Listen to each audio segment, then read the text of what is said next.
The United States military is facing its worst recruitment numbers since the end of the Vietnam War, and it's causing major national security problems. Army recruiters were roughly 50% behind their goals this year.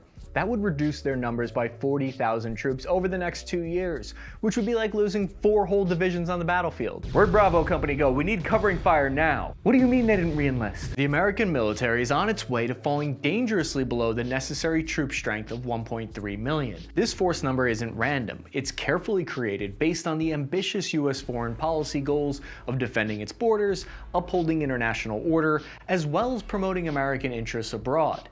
Our current strategy is based around us being a superpower in Europe, the Middle East, and Asia Pacific. We've sized our military to be able to fight more than one conflict at a time in those regions. The Air Force is 4,000 recruits behind their goal, and the Pentagon is an overall 15% behind. All of this calls into question whether or not an all-volunteer force is still sustainable today.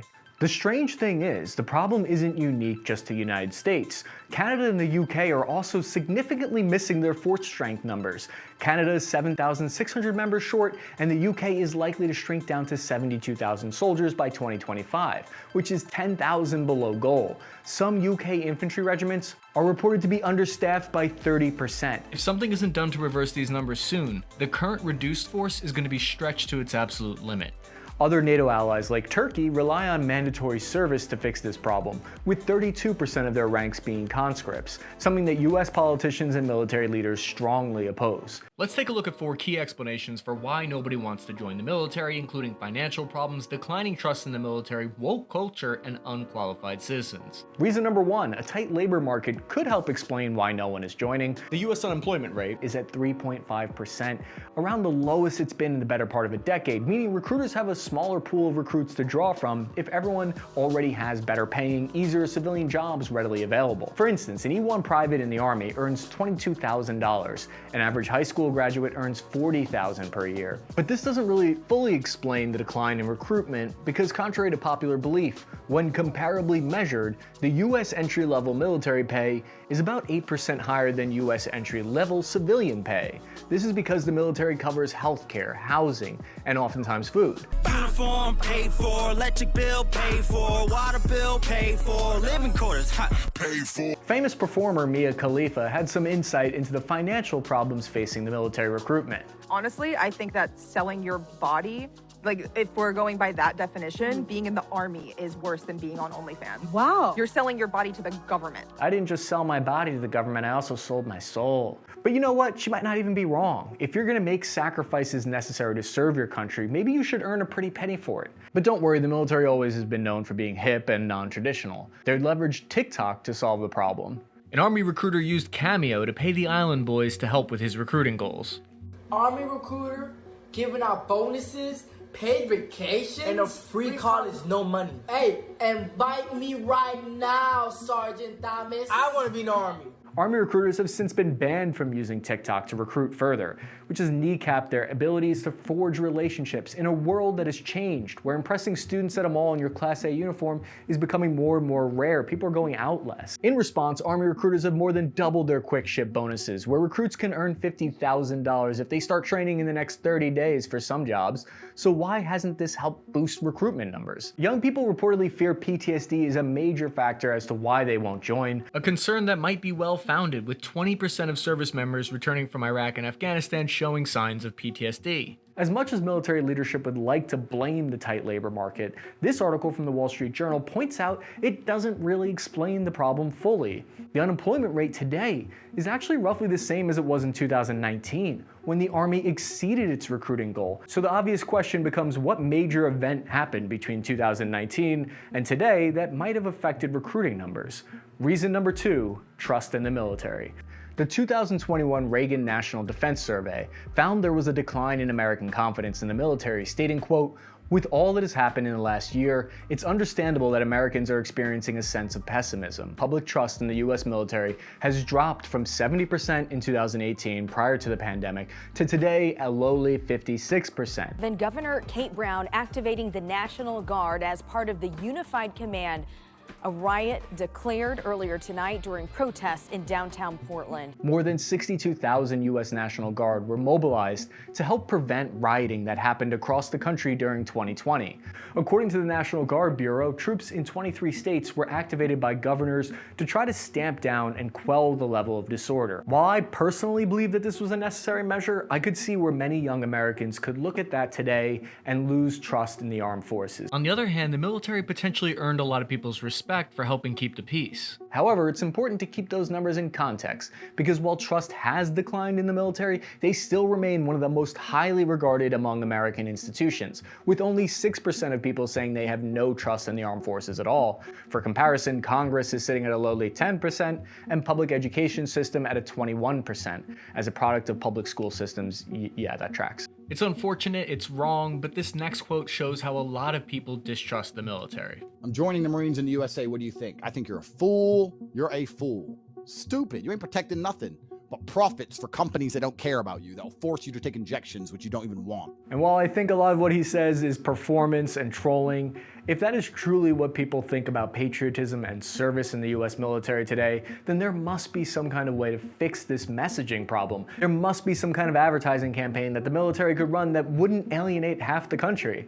As part of the Pentagon's reported $1.6 billion in recruitment spending each year, the Army released a new advertising campaign called The Calling in 2021.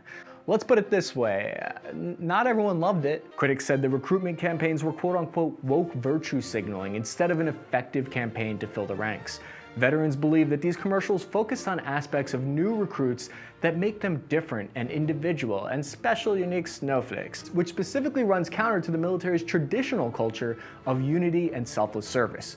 In reaction, the Army disabled comments on the video to ensure no one could express themselves on the video about expressing yourself.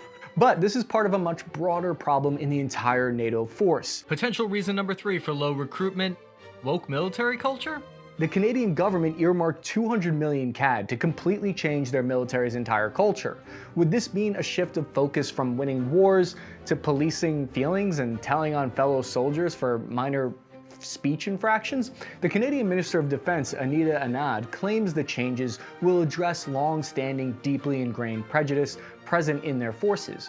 Canadian troop strength is currently 20% understaffed, meanwhile. On February 2nd, 2022, while Russia was preparing to invade Ukraine, the British Army was ordered by Chief of the General Staff, General Sir Mark Carlington-Smith, to stop training for a day to reflect on inclusivity. Whether the US, UK, or Canadian forces truly need to change their culture or not, the steps that are taken in order to achieve those changes are sometimes strange. The advertising in the United States was likely well-intentioned. It was meant to shatter negative perceptions of the Army about how it isn't accepting of certain groups of people. And to be fair, the US Army has only allowed certain orientations to openly serve for 10 years out of the past 225 years that the institution has existed. So on paper, creating an ad that explains that everyone is welcome in the Army doesn't sound like that bad of an idea. Whether or not the advertising succeeded in that regard is up for debate, but it did fail on its purpose of boosting recruiting numbers. Evidence that media has a huge impact on recruiting numbers comes straight from the Navy's 500% boosted numbers from Top Gun. Joining the military is about becoming a part of a uniform team. It's about putting what makes you unique and special aside in service of a common goal. It's like my old drill sergeant used to say, I dislike all of you equally. The problem with these commercials isn't that it's about woke theory. It's the fact that they fail to explain what the common values of the Western world are. It failed to outline the very real threats to our freedoms. If the enemies of the Western world had their way, the rights of marginalized groups would greatly suffer, and that is a fact that I think both sides can get behind. But none of this really matters if the next generation aren't qualified to join the services in the first place.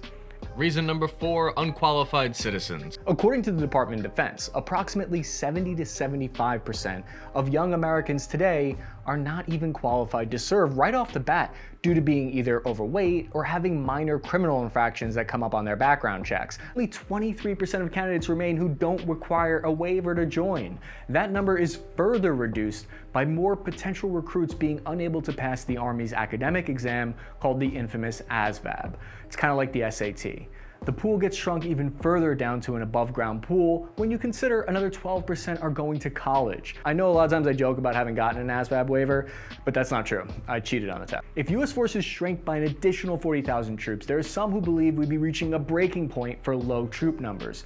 Current members would have to pick up the slack, which would mean added stress, longer deployments and mobilizations, and an increased likelihood of accidents and mistakes that could lead to more conflict. There are a number of solutions to turn the problem around for recruiting. More schools could adopt JROTC programs to help reach new candidates. Currently, only 10% of schools have these kinds of programs. Better messaging targeted to reach the country's youth, explaining why we need their skills in order to protect against the threats of enemies around the world who oppose their stated values of equity and inclusion. The military is faced with a difficult choice. They can lower standards and deal with unqualified recruits who are more likely to wash out within a few years, or they can increase the workload on the existing reduced force.